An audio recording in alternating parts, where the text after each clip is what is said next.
Ela é uma mulher que representa coragem, força e dedicação ao seu povo. Foi professora, vereadora e prefeita de Capela. Construiu uma trajetória marcada pelo compromisso com a educação, a saúde e o desenvolvimento da sua cidade.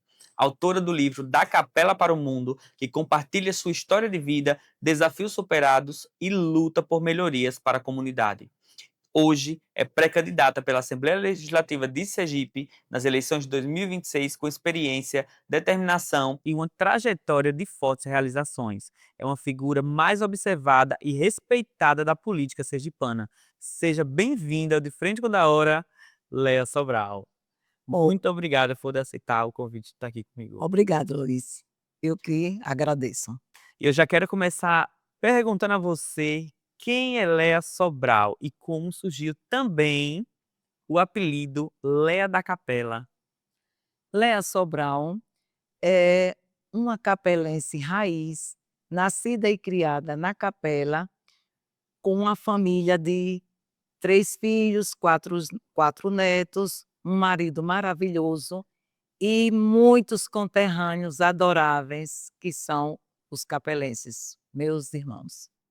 E, inclusive, você lançou um livro, né, que vem da capela para o mundo, né. O Sim. que te motivou você a escrever esse livro? Ah. Olha, Luiz, Da Capela para o Mundo foi um livro onde eu expressei, de uma forma bem humorada, um sonho que eu tive desde criança, que era conhecer o mundo.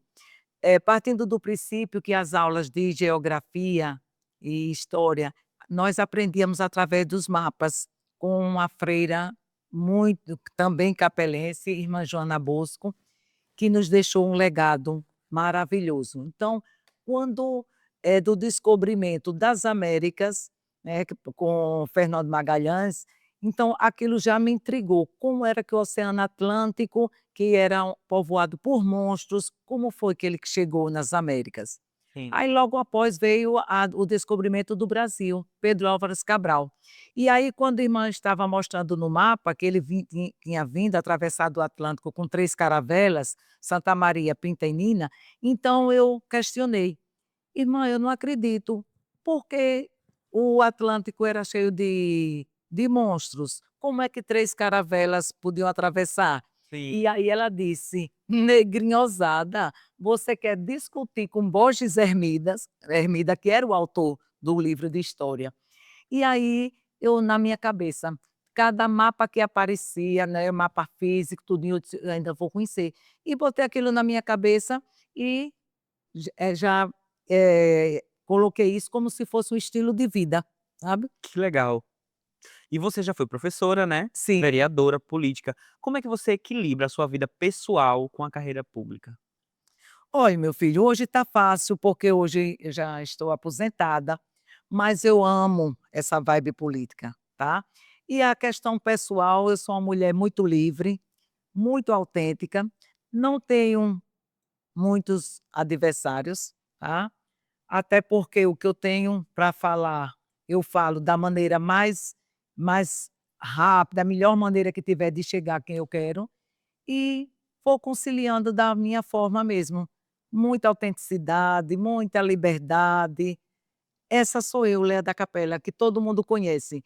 E eu tenho uma amiga, é a professora Isabel Cristina, que ela diz: "Quem conhece Léa ou ama ou odeia".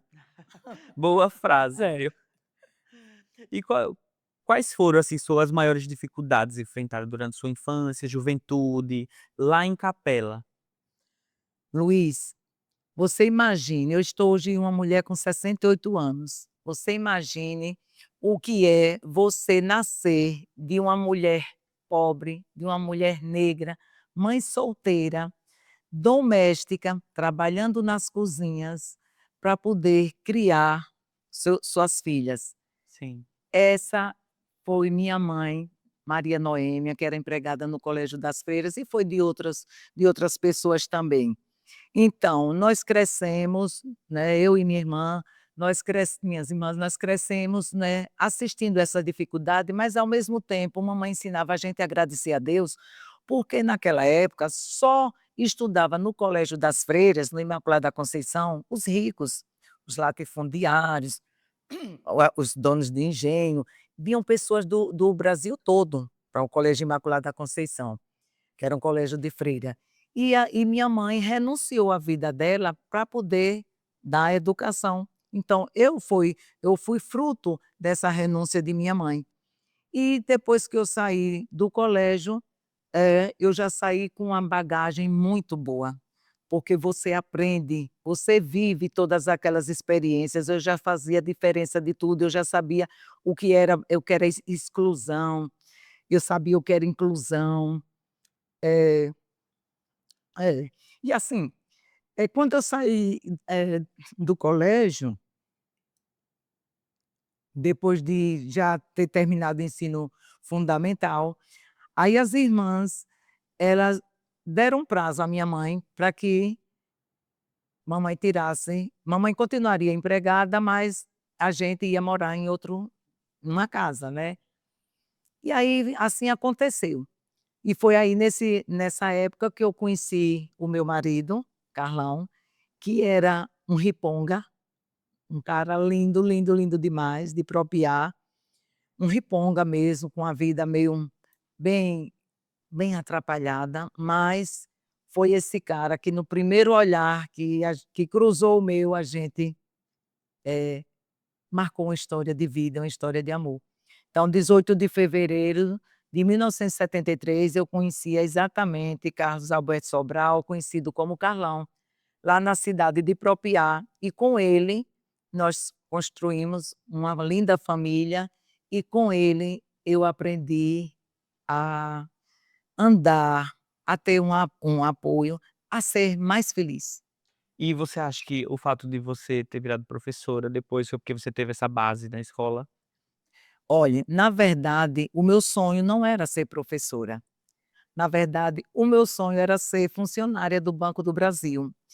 E por ironia do destino, eu ensinei a algumas colegas para fazer o concurso do Banco do Brasil. Resultado, a quem eu ensinei passou e eu não passei. Fiquei frustrada. Aí, eu disse: "Deus", depois aí fiz o vestibular para direito pela Universidade Federal, mas aí não tinha condição de estudar, porque hoje o governo banca tudo, É, antigamente não. Hoje a não educação é existia para ainda, né. todos, não. Aí eu tinha que eu estudava, tinha que trabalhar de manhã, a faculdade era à tarde e tinha que trabalhar à noite, e tinha o transporte para pagar diariamente, que eu não tinha condição. Então foi aí quando surgiu um outro vestibular, pelo a Universidade Federal também, que era um curso pré-MEM, atendendo aos requisitos da Lei 5692/71 da Educação, que exigia professores na área profissionalizante. Então eu passei no concurso no curso vestibular do pré-MEM e fui fazer meu curso em Fortaleza. Que bacana. E como você vê a importância da educação na formação de líderes comunitários hoje em dia, considerando essa experiência que você teve, né, como professora? Olha, meu filho, a educação é o maior portal para tudo que você tem, que Sim. você quer. Eu fiz um curso em Berlim, na Alemanha, e lá, traduzido, lógico, para a nossa língua, dizia o seguinte: "Povo educado é fácil de ser governado. Povo educado é difícil de ser dominado. Povo educado é impossível de ser escravizado". Eu acho que eu me coloco na última expressão. Povo Inteligente, né, educado essa frase. é impossível de ser escravizado.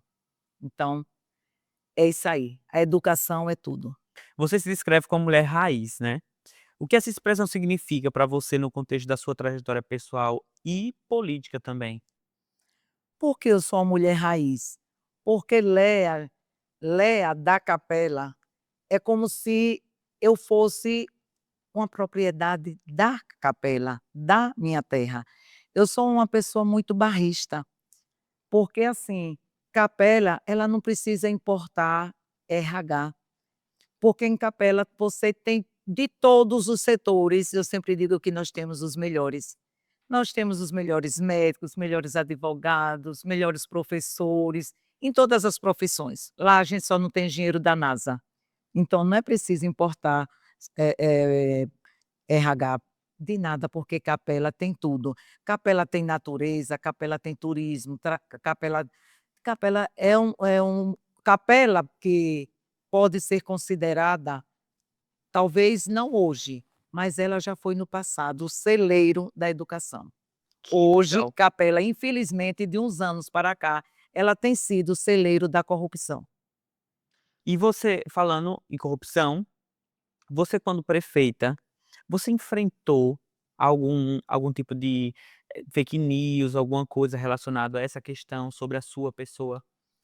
Fake news não, porque naquela época não existia, mas eu fui ameaçada de morte, logo no princípio da minha gestão e também quando eu comecei a vereadora foi muito difícil você, fazer toda essa caminhada. Mas enquanto prefeita, eu apoiei ao MST, Movimento Sem Terra. Eu tinha chegado de Fortaleza, a cabeça estava muito fresca, sabe, no pós-ditadura. E assim que eu assumi, o governo municipal, que eu fui a primeira mulher, Sim, então eu tinha por objetivo, era uma curiosidade saber por que era que Capela era tão pobre, extremamente pobre, e com tantas usinas. E aí tinha uma das usinas que não estavam moendo há algum tempo. Eu mandei chamar um técnico, contratei um técnico para fazer um teste de Gutgel, procurei o Banco do Brasil e quando fizeram o levantamento das dívidas da usina, vendendo a usina, não dava nem para pagar o que ela devia. devia. Aí entrei em contato com quem de direito, tive o apoio de Padre Geraldo, que era prefeito de Japaratuba, um rapaz chamado Daniel, que era de São Paulo, do Movimento Sem Terra, nos reunimos e no dia certo, na hora certa, nós invadimos esta usina.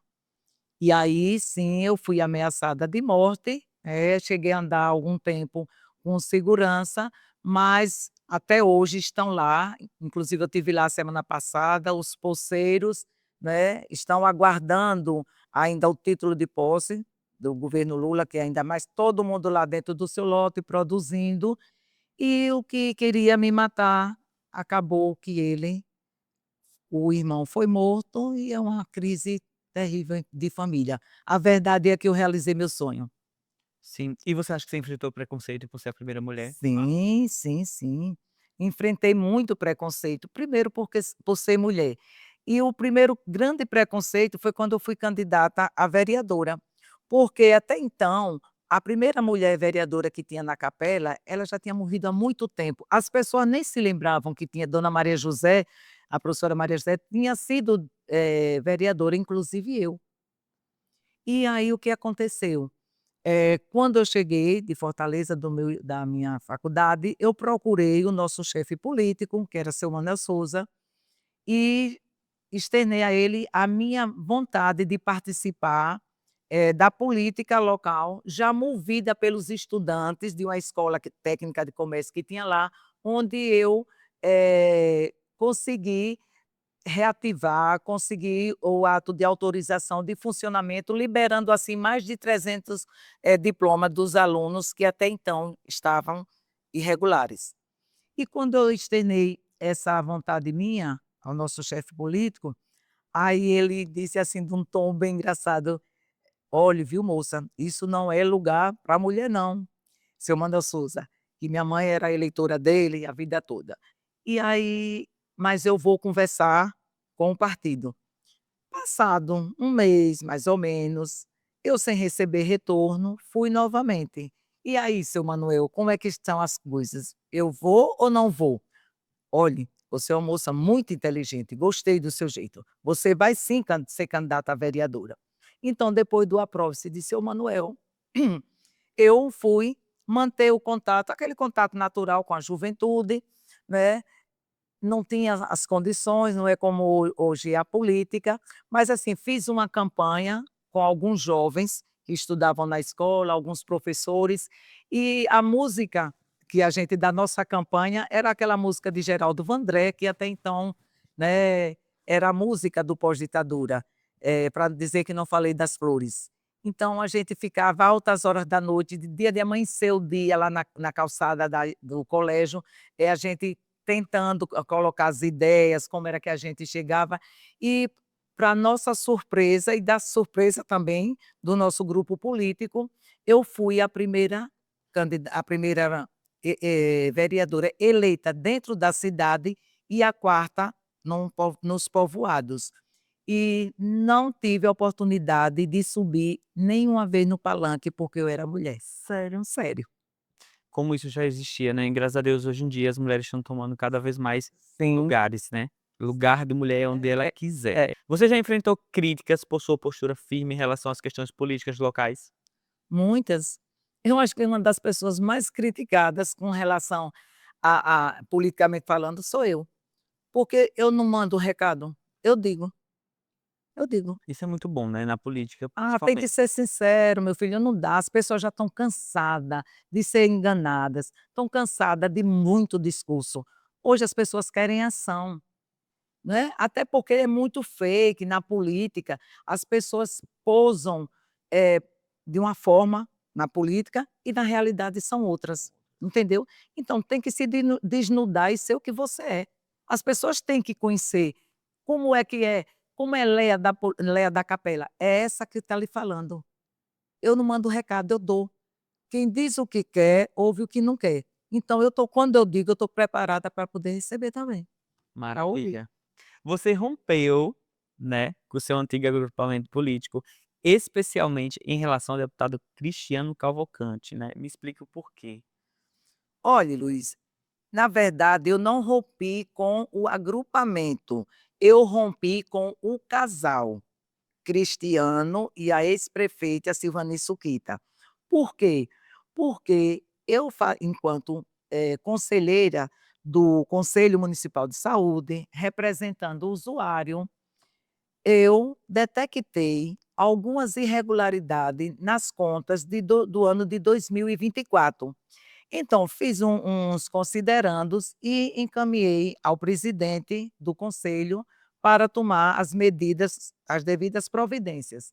Então, quando esse documento chegou até a prefeitura, a ex-prefeita, que ocupa também o gabinete hoje do atual prefeito, ela, não satisfeita pela minha postura, eh, chamou todo o conselho, né, para a prefeitura para uma reunião. E quando lá nós chegamos o gabinete estava cheio, ela usou a palavra e disse a mim coisas que eu não queria ouvir, e ouviu o que ela também não queria. E daquele momento em diante, eu entendi que eu não estava preparada para participar de coisas que não fazem parte dos meus princípios.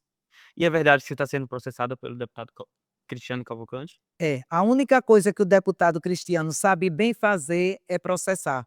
Eu não sei se ele é formado em ser advogado, eu só sei que ele gosta muito de processo.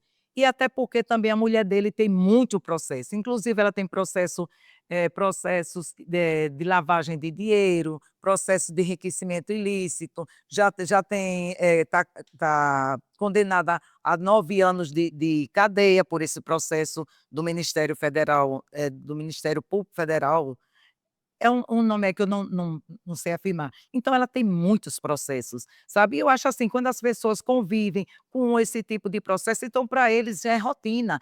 E eu disse a eles o seguinte: "Eu e o meu marido Carlão, nós fomos prefeitos, nós temos uma história de vida respeitada em Capela, e a gente não ia manchar a nossa história para poder, eu assinar aquilo que era irregular, fraude". Certo? E eu estou aguardando até hoje, porque até o momento, que eu saiba, não foi ainda para o portal da transparência a resolução de 2024 que aprova as contas dela e que deve conter todas as minhas considerações. Então eu estou disposta a receber e a enfrentar quantos processos forem necessários. Agora, dar a mão à corrupção em Capela para poder ser agradável, não dou não. E como você lida com a atuação da mídia local hoje em dia em relação à sua imagem e ações políticas? Olha, eu estou achando tão natural, Luiz. Estou achando muito natural. Primeiro, porque a gente sabe que, fazer como o doutor Albano, Sergipe é pequeno, todo mundo se conhece. Então não adianta você colocar, dar uma de Bom, porque as pessoas todas sabem quem é você. Eu não tenho nada a reclamar com relação à mídia local, não, tanto na minha cidade, né, quanto aqui a nível de estado. Em Capela, graças a Deus, eu sou uma pessoa respeitada e faço assim, Luiz, eu deixo bem claro que a minha questão é com o casal.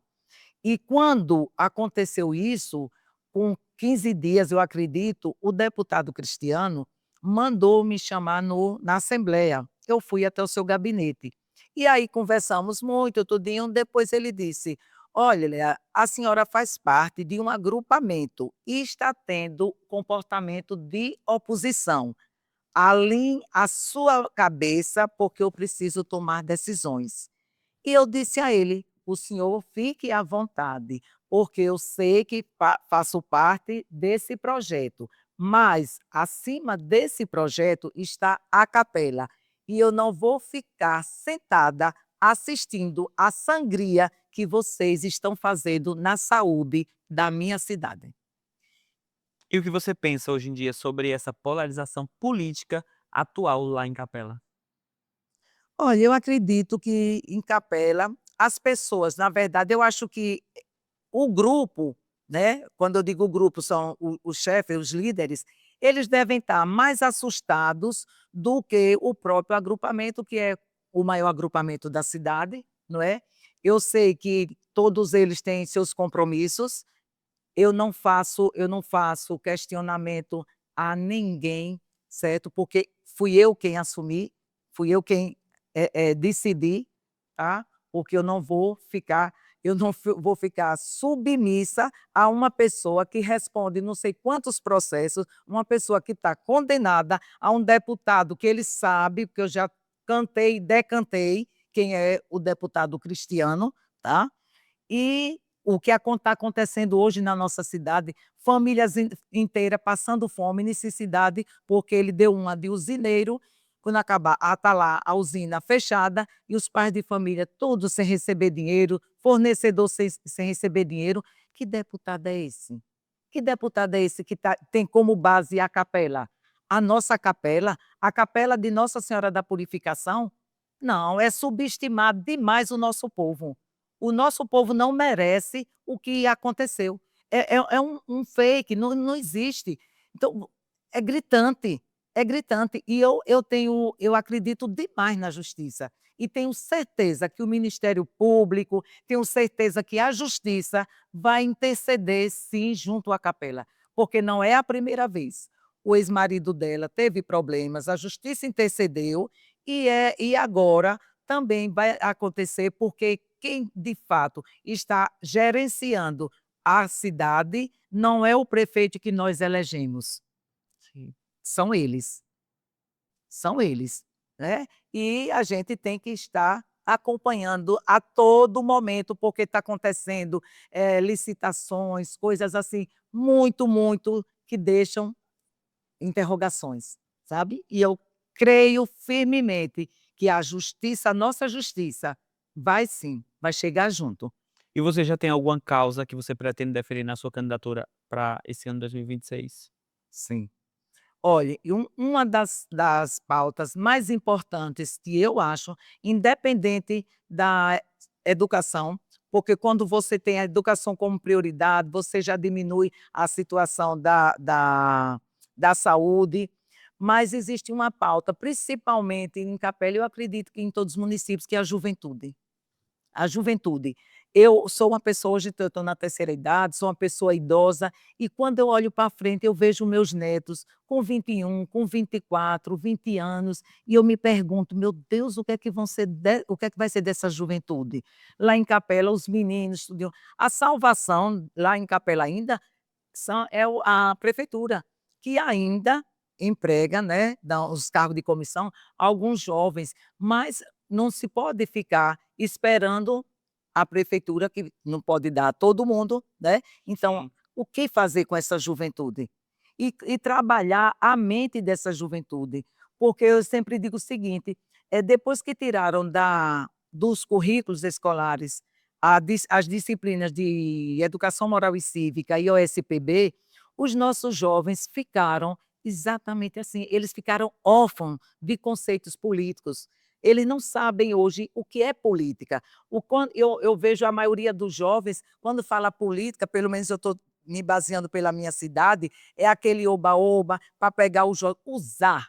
Na verdade, assim, usando os jovens, porque jovem é vida, jovem é alegria, né? O jovem é como uma criança, ele sempre acredita no melhor, mas só que naquele momento não é isso.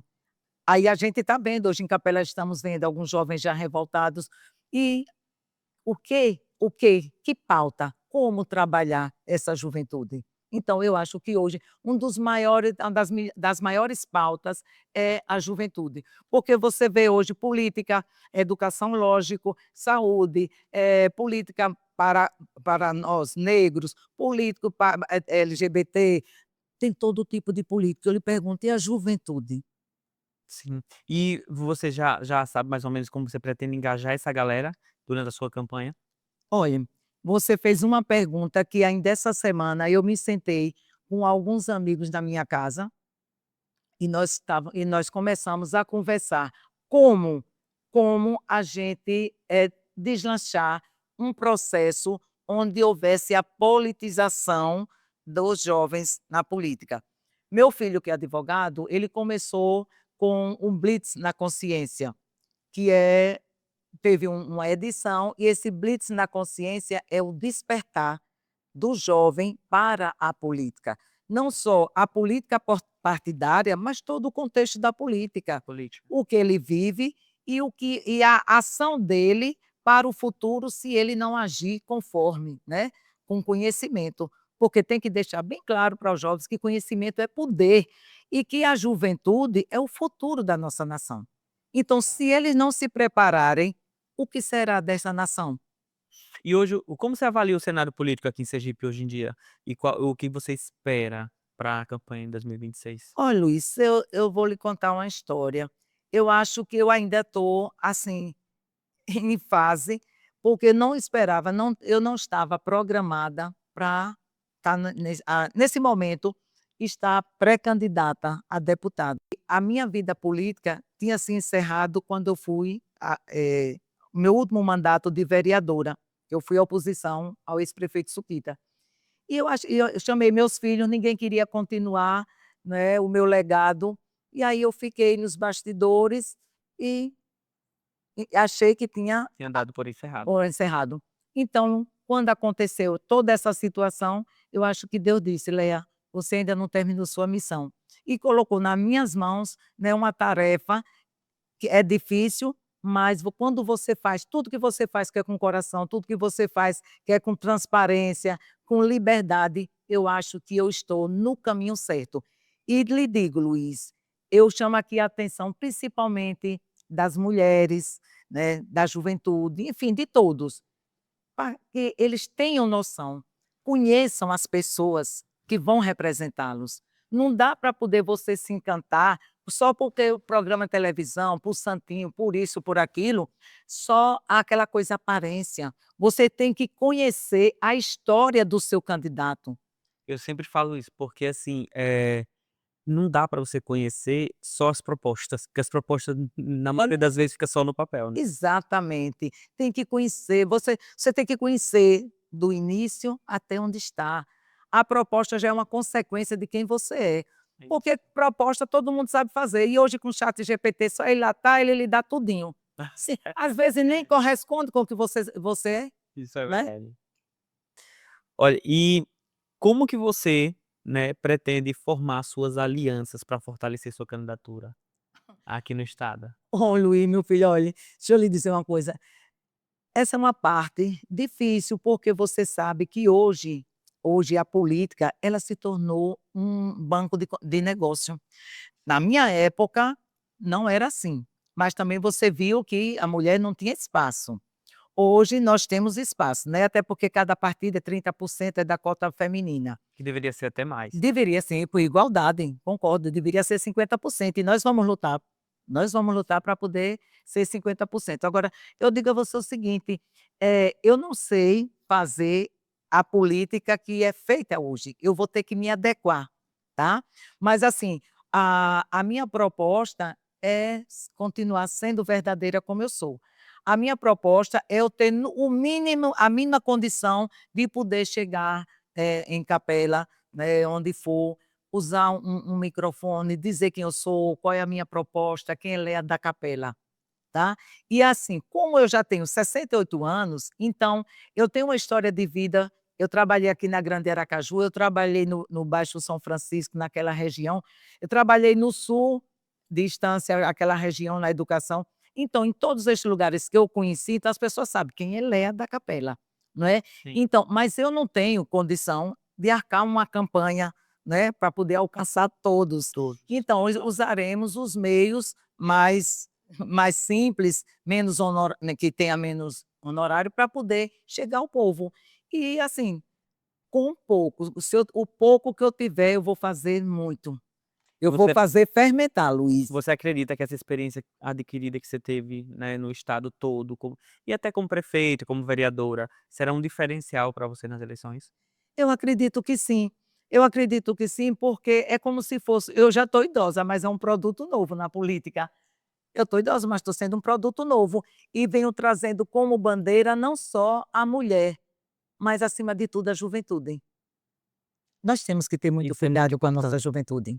E é muito bom ver você, né, uma mulher madura, pensando na juventude, Sim, porque é justamente pensar no futuro, pensar no futuro. não é isso? É, exato, para conduzir, porque os nossos jovens, eles precisam de conscientização, conscientização. E essa conscientização que deve passar pelo jovem é quem vai definir o nosso futuro, Isso, né. verdade. E como estão fazendo hoje com a juventude, não é certo. Leia, muito obrigado por ter aceitado aqui o convite de participar do Frente da Hora. Esse foi o terceiro episódio do programa. Se inscrevam no canal e sigam a gente lá nas redes sociais para ficar por dentro de tudo. Obrigadão mesmo, viu? Muito obrigado. Leia da Capela, essa você conhece. Essa é uma mulher de luta, essa não se rende e não se vende. Aê!